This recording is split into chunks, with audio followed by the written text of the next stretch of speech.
কষ্ট না পায়, মা বাবা কষ্ট না পায়, শিক্ষকেরা কষ্ট না পায়। যদি এভাবে চলতে পারো, দেখবা তোমার সম্মান সবার উপরে। মরিয়া গেল সবাই কলিজা দিয়া দোয়া করবে। এবার বাস্তবে একটু আমাকে জবাব দাও যুবক বাবারা। তোমার মতো জেনারেল লাইনের সন্তান, SP, DC, OC, doctor, professor, engineer, RAB, army, police, BDR, সত্য কথা বলো, পাঁচ ওয়াক্ত নামাজি দাড়িওয়ালা আসেনি?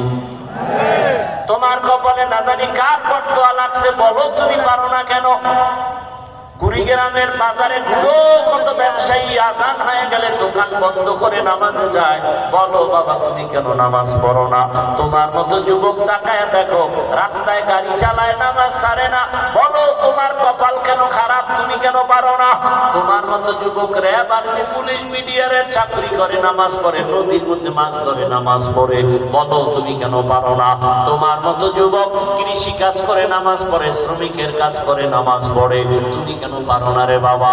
ও পর্দার আড়ালের আম্মা জানেরা, বোনেরা, এই এলাকায় আপনাদের মতো কত মা বেপর্দায় চলে না, নামাজ ছাড়ে না, স্বামীর মালও নষ্ট করে না, মোবাইলে সময় ব্যয় করে না।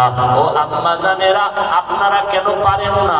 একটা ভালো সন্তানের মা হইয়া যান, সন্তানটাকে আদর্শ ডাক্তার বানান, আদর্শবান ইঞ্জিনিয়ার বানান, আদর্শবান প্রফেসর বানান।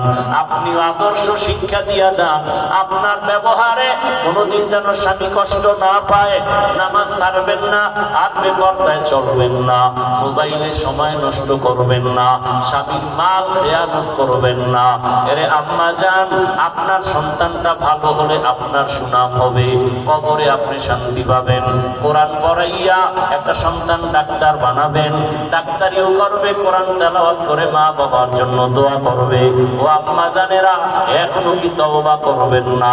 আপনাদের এত জীবন ধন্য, আপনারা নবীদের মায়ের মতোই তো মা, সাহাবায়ে কেরামদের মায়ের মতো মা।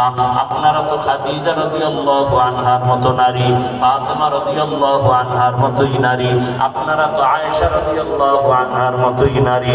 এরে আম্মা জান, এই দুনিয়ায় বড় এক বেঈমান